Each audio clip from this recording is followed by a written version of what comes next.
Seated.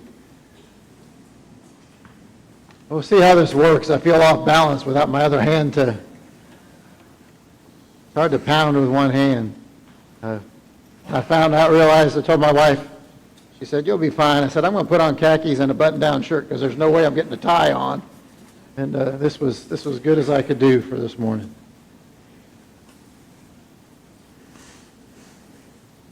Have you ever noticed that some people seem to have a lot of joy in their lives? Sometimes we see that, don't we? There's people that just exude joy, right? Whenever you come across them, you just tell they're a joyful person. Sometimes it's hard to describe that or know what we're seeing in that, but you get it, right? Yes? Everybody agree with me on that? We see that. Why is it that some people seem to have such joyful lives? Why is it that some people can seem to produce an abundance of love, joy, peace, patience, kindness, gentleness, and faithfulness and self-control? You don't get the patience from me. I don't exude patience. Some Christians produce 100-fold of love. Some Christians produce 30-fold of patience, and some Christians produce 60-fold of goodness. Jen still talks to this day of when she was a teenager growing up in her church. There was a lady that seemed to have a joy about her that she just knew she wanted. Can't put words to it or what was it about that lady, but there was just something about that lady in church that she said, "I want something that she has. I want that." I don't know what she has. I have a friend the other day that told me of a lady that she saw at church that was overflowing with joy and goodness and excitement for Christ. Someone that was just on fire for Jesus Christ. And she wished she could have that as well. She later found out that lady that was so full of love and joy was about to lose everything in her life. And she had a lot of reasons to be angry and resentful. Yet she was so filled with the love of God that all she produced was joy. People do that. I know I've shared before, but I'm going to share it again. The first time I went on a group mission trip, these mission trips that we take our kids on each year, and the house that my group got assigned to, and a lot of this still sticks in my mind. Her house literally butted up against property belonging to a mega church. It was a huge church, and her property was right up there against it. And she couldn't use her bathroom because she had one bathroom in her house, and the floor was rotten, big hole in the center. So if she had to go to the bathroom or take a shower, she went across the street to her neighbor's house. Now imagine that for a moment. Put yourself in that position right now that you can't use the bathroom in your house. You can't go to the bathroom. You can't shower unless you walked across the street to your neighbor's house to do it. Imagine living like that. And she had been living like that for a couple of years. She had been trying through the city. She had been trying through help agencies around town to get somebody to come and fix the bathroom. Her two sons were in prison. And she kept telling us how grateful she was that we showed up. We showed up during that week, and we replaced the floor, put a new one in so she could use her bathroom. But as part of that, it was the first time as a 20-year-old I was really exposed directly to poverty because she had nothing. She lived in a trailer, and it was disgusting. I'm not saying living in a trailer is bad, but just putting you the scene. But by my standards as a 20-year-old, it was gross. I didn't want to touch anything. I didn't even want to be inside of it because it was so just below what I experienced in life as what is acceptable living conditions. But one of the things that this 20-year-old learned throughout that week was this lady telling us how blessed she was, how happy she was, how much God loved her, and how much she had. And here's a 20-year-old thinking, "Lady, you don't know what it means to have. You have nothing. How can you be blessed for what you have?" when you don't have anything? How can you be so happy? How can you be so joyful about life? You live in these horrible conditions. Your sons are in jail. You have nobody to help you. You're alone, all by yourself. Yet how can you be happy and joyful? Doesn't make sense. It goes against everything we know, right? Because to be happy and joyful, you got to have the right house and the right car and be able to take the right vacations and have the right clothes, right? That's what makes you happy and joyful, is having, right? Isn't that what we're taught? Isn't that what's drilled into us? Is that what it means to be happy? Yet she found her happiness and joy from somewhere else. Didn't come through material possessions. Didn't come through her living conditions or where her kids were. None of that gave her joy. What gave her the joy that she had for life, how she knew she was blessed, was because of what God has done for her. And still, we have to wrestle with that. And as a 20-year-old, I had to wrestle with that because I'm thinking, what do you mean what God's done for you? What has God done for you? Your life stinks. Right? Not the life any of us would want. How can you do that and still find blessing? It was a great lesson for this 20-year-old on what is it in life that gives us joy? What is it that we should be reflecting the blessing and the love that we have? Is it based on what we have and how well we succeed? Or is it blessed on what God has done for us? She knew that. She knew what God had done for us. And at the end of the week, she threw a huge lunch for our group. Probably enough food that it cost her a month or more of her food budget. But she wanted to do it because that was a way she could bless us with the gifts she had to cook. Because if we had been a blessing to her and because of how much God loved her and did for her. Where does that come from? How do we get that? How do we get that? How can we have that kind of joy in our life? You know, I love Jesus' parables, Jesus' stories. Jesus was a great storyteller. Stories that seemed simple at first, but went much deeper when you jumped in and looked at them. Jesus tells a story, a parable of a foolish farmer. Those of you that farm and garden, who gardens here? Come on, I know you're out there. Your whole backyard, Michaela, is a garden now with what you've had your husband do. Anybody that has a garden know it takes great time, planning, and work to have a garden, doesn't it? Everything has to be just right. And you can't just plant the seeds at any time. You have to plant them at the right time. Right? And you've got to be able to take care of those seeds. Everything has to be just right. It has to be a plan. It can't just be willy-nilly, oh, heck, I think we'll do this today and that today. You won't have any success if you do that. But Jesus tells us about a different sower. What does our sower do in our story today? He doesn't seem to take the same care and precautions about placing the seeds in just the right spot with just the right spacing. He seems to plant them indiscriminately.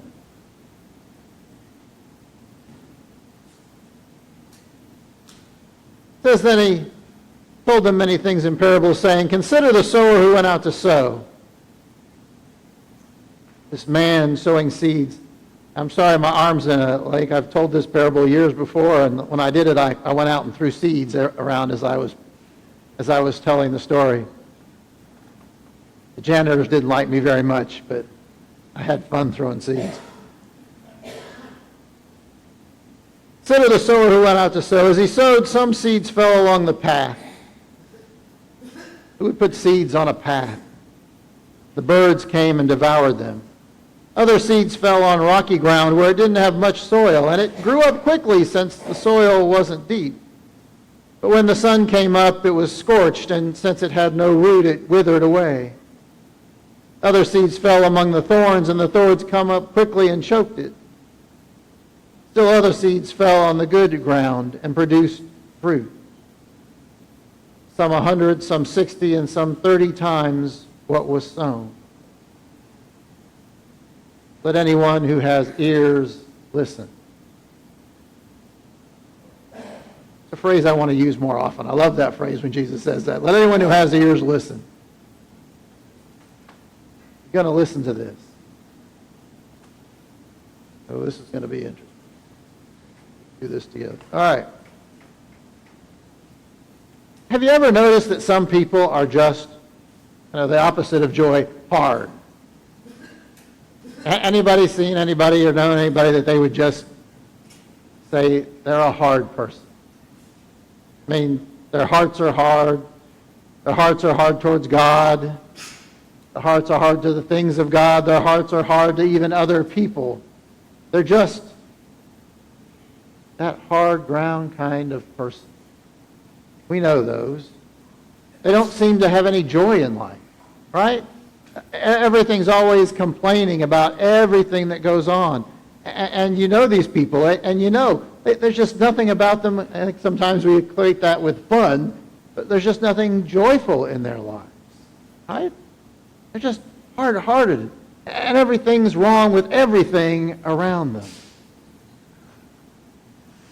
Chances are most of these people are not in church here today. But chances are you know these people from work, from your school, from your neighborhood. Maybe these people are in your own family. Sometimes we have them in our own family, don't we? When you talk to people with hard hearts, you sense that from them. Christ is a waste of time. God's a waste of time. Prayer's a waste of time. Don't even bother talking to them about church. Anything to do with these things are just a waste of time. And if you talk to these people about the poor, the starving of the world, they could care less. You could tell them that 30 million students were served through the National School Lunch Program, and they don't care. Their hearts don't care for those that are hurting, because they're in such a place where it's about them. Everything is affecting them and their struggle, that they can't step out of that for a moment and think about others. Sometimes their hearts are even hard to their own families. We know these people that Jesus is speaking to. And when you try to talk to them, when you try to sow seeds, just don't go anywhere.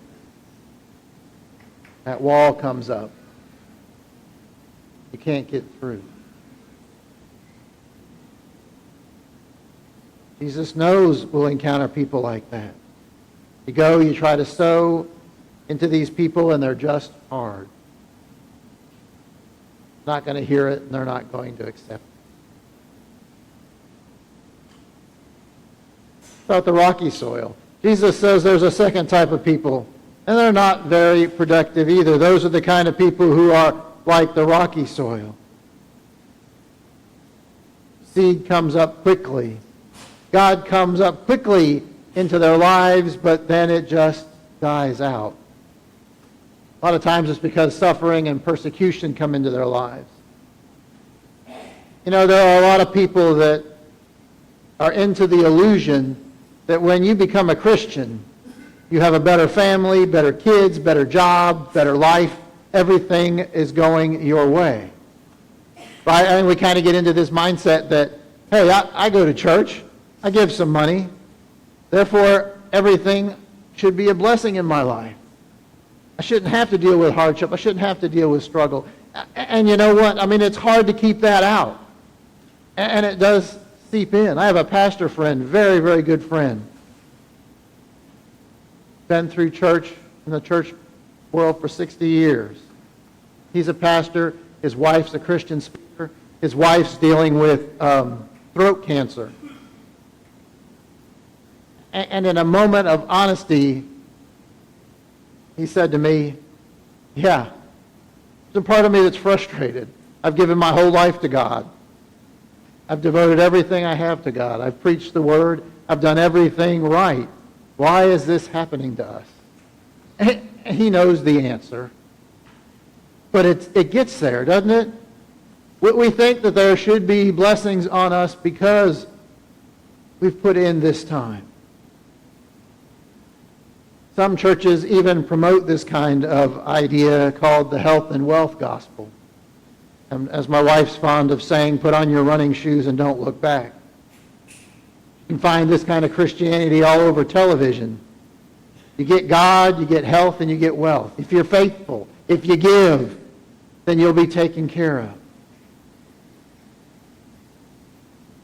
And so then when things don't work out, when people are confronted with real life, with hardship, with struggles, and some very real struggles, and then they kind of give up and say, this God thing doesn't work after all. I mean, I know people that have experienced real trauma and suffering in their life and have been angry with God ever since and can't get over it. Maybe you know people like that. They profess to be Christians, but when life's not going well, when they don't have that happiness from wealth, when they don't have that happiness from their health, when things aren't going right with their families, with their grandchildren, and they just don't want anything to do with God anymore. You ever heard of, I know you've heard of fair weather fans for our sport teams? A lot of fair weather fans out there, aren't they? People that love to be behind the team when the team's doing well, right? But then as soon as the team switches to, as they all seem to ebb and flow, one of those seasons where nothing's going on and they're going to be last in the league, we don't really care as much about them. We're really only committed to them as long as they are winning. What he's talking about here. Christians that are only committed as long as their health is good, their family is good, their kids are good, their grandkids are good, their job is good. They're fair weather Christians. When the weather gets nasty, they give up their faith in God.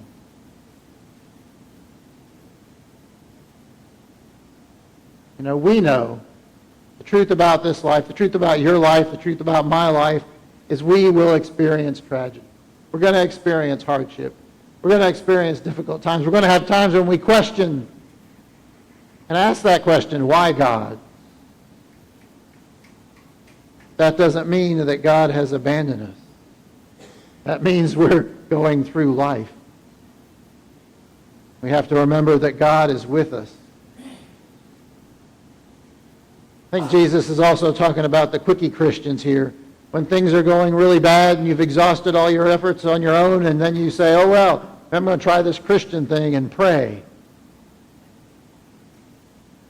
Saw this right after 9/11. You know, after 9/11, church attendance went through the roof. Lasted about 1 year. Lasted about 1 year. Then things went back to where they were before 9/11. The town I grew up in had a church that had a haunted house every year. They called it Hell House.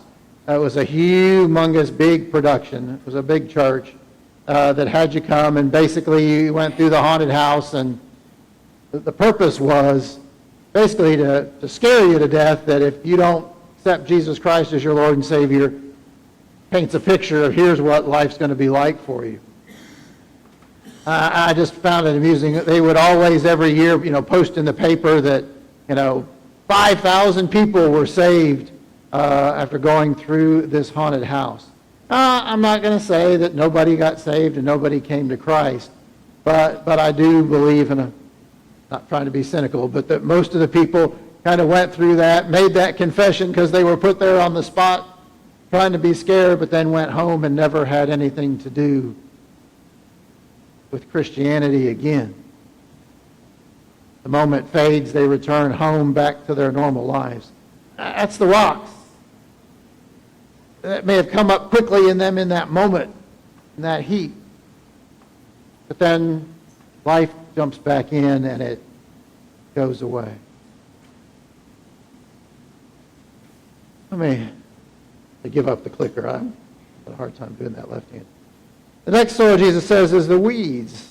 The kind of soil here is those seeds that are raised among the weeds. The weeds choke them out. If you're a gardener or have plantings around your house, you know about weeds, right? we know about weeds. Medford can tell you a lot about weeds as he's worked back here on the church property trying to get weeds off of our property. Jen will tell you, I'd be happy if I just grassed our whole property so that there wasn't any, I could just mow my weeds, didn't have to worry about getting out around plantings. You know, the problem with weeds is they are so aggressive and hardy, right? It's always frustrating that plants, when we're trying to build a garden, our gardens can struggle from not having enough water, not having enough sun, not having enough iron or something in the soil. But it seems like weeds can grow no matter what. We can go 6 months without water and the weeds will still be growing up like crazy. Seems like no matter what the conditions are, the weeds get stronger and stronger. What are the weeds? Well, Jesus puts it out for us. He says the cares of the world and the lure of wealth. I think here's where he gets into stepping on toes real quick. These are struggles and hardships we have to face. I'll take the easy one, the cares for the world first. Cares of life are ones we fall in from time to time. We're in that busy rat race of life. You know, I often now can't remember, it's funny, I told Jen the other day, I can't remember how we did it with 3 kids. Right now we only have 2 since we've got 1 out, and it seems like we have no time to do anything. Between the different activities of the kids, they've got something going literally Monday through Friday, between just Alex and Jessica. And then on the weekends you add games and things, and it takes up all the time. Family time, family dinners are non-existent. I had a friend at my last church, they had 2 kids, and they would tell me about their week. They didn't know what to do, rushing to get one to this practice, one to this rehearsal. Wife has this, husband had that. The only time they said they would see the family and sit down, they'd be lucky to have 1 meal a week where they were all together in one place. Week in, week out, they didn't see their spouse. They never had time to do anything. We have all these things that take up our time. All these cares that the world tells us we have to have. You know, put that in juxtaposition at that same church. I had a friend that intentionally only let their child participate in 1 activity. 1 activity. They were counterculture. They would only each do 1 meeting. So it was only taking up 1 day a month for them. Because they said that God and family came first above all else. And it's one thing to say it, but they put it into practice. Had safeguards so that they would not cross that boundary.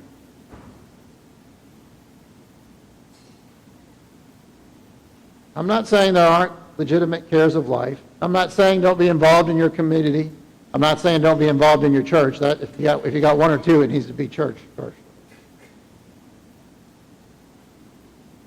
But if that interferes in our relationship with Jesus Christ, if it interferes in our growth with our family and our relationship to God, then we have a problem. These are the things that steal the joy. And too often, if we admit it, we all want to say that we're the good soil. Too often we might find ourselves in different seasons in these others. Second problem Jesus has with these seeds is the lure of wealth chokes out the faith. Something I hear a lot from families, feeling always being short on money. You know, I wonder if this is true for you, and I just was thinking about this morning. You know, before COVID, did anybody feel like, I got all the money I need. I don't have any cares for money. I'm good. If honest, probably most of us had cares about money and finances before COVID. Now, COVID happened, and yes, I'm not saying our economy isn't worse today, and we don't have continued cares about money, but we did before, And if we do now, then is it really what's going on around us? Or is it really our attitude towards our money and finance? Does that make sense? It kind of struck with me because I thought we were worried about finances long before COVID came. Most families were worried about finances.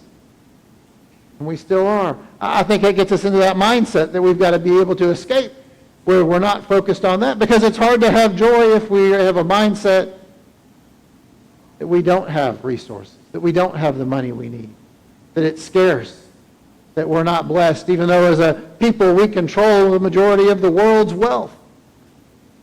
The majority of the world's wealth is with us here in the United States. Yet we don't live our lives like that, do we?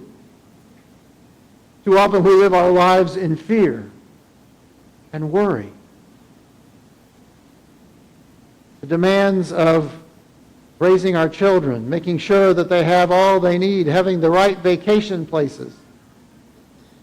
I often think it's funny how our culture has changed so much. Probably you, when your parents or grandparents got married, they got married at a small chapel or in the backyard. I know my grandparents, both sides, got married just in the backyard with family. Nowadays, the average wedding costs $15,000 to $20,000 to have a wedding. Why? Because we need that, right? That's what we need to have a good wedding. That's what we need to have happiness, and we need to have joy. When I was growing up, vacations meant going to grandma's house. Now it seems like vacations mean going to what places in the world you can travel to. You're not going to Florida several times a year if you're not going out of the country.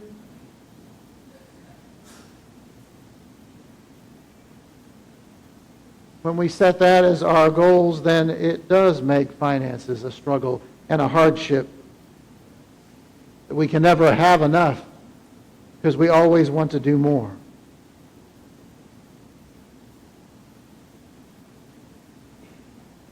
Jesus is suggesting before your cares, before your riches, before your pleasures, put God first in your life. And I think that's the bottom line.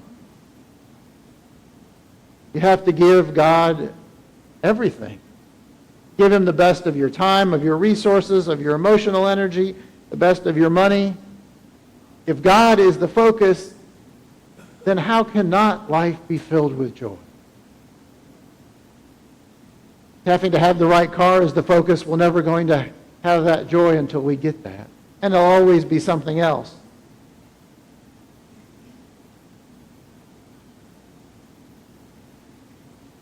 You know, fighting off weeds and thorns isn't a battle you get to do only once. I tell you, my driveway, I've got between each section of my driveway and the sidewalk in front of my house, the weeds seem to love to grow there. And you know, I've tried all the different products. Jen's even came up with home remedies. And despite how many times you spray in those cracks to kill those weeds and the stuff, some of that stuff tells you it'll get rid of them for 3 months, 4 months, 6 months. But it seems like I'm spraying that stuff every couple of weeks. Try to keep the weeds down. Weeds are inevitable. They can't be stopped. Weeds keep coming, and they're nothing if not persistent. And it can be so easy for us to let the weeds overtake us in our joy in this life.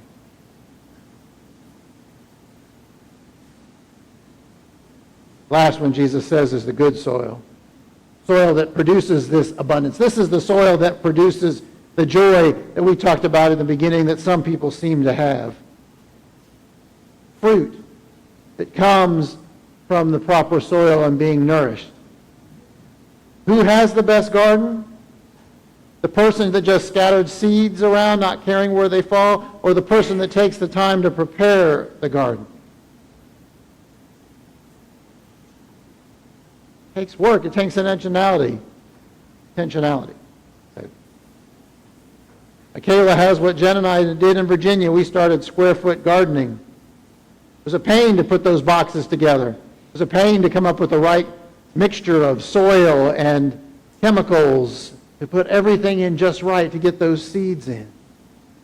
Being sure to plant the seeds in not too close to each other.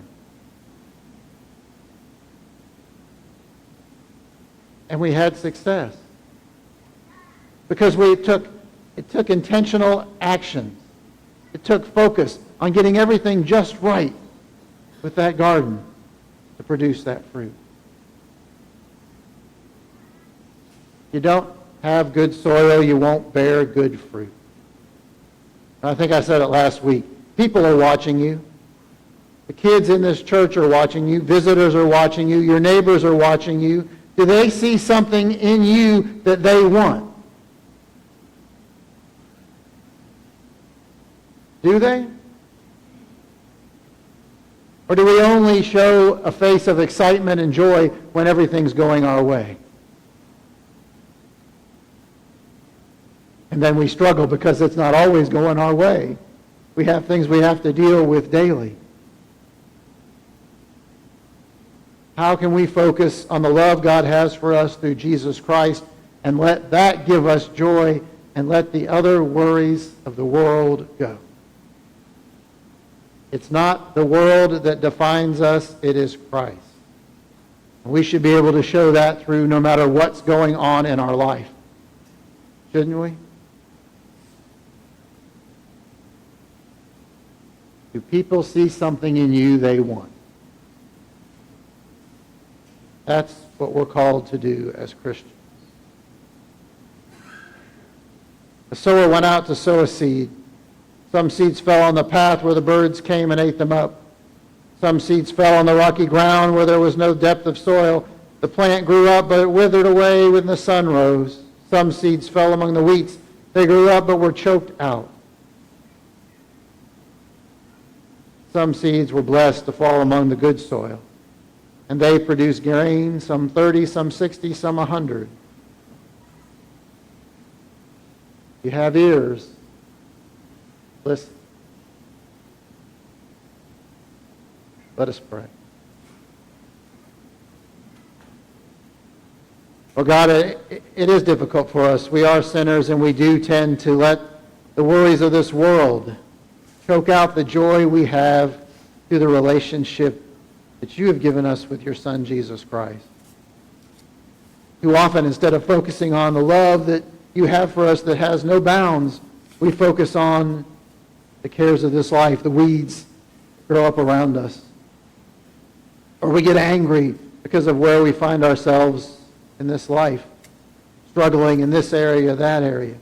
Or we've had things happen to us that we struggle to get over, to be able to experience the joy from knowing that we have a God that loves us beyond our imagination. Lord, just help us to focus on that love. Help us to remember, just like when we came to the communion table, that you sent your Son to die for us so that we could have joy and we could have life eternally with you. Not something in the future. Christ died for us now so that we might experience the life God wants for us. Help us let the blessings that we have through Christ shine forth in our words, in our attitudes, in our faith, in our actions, in all we are. To give glory to you in your Son's name. Amen.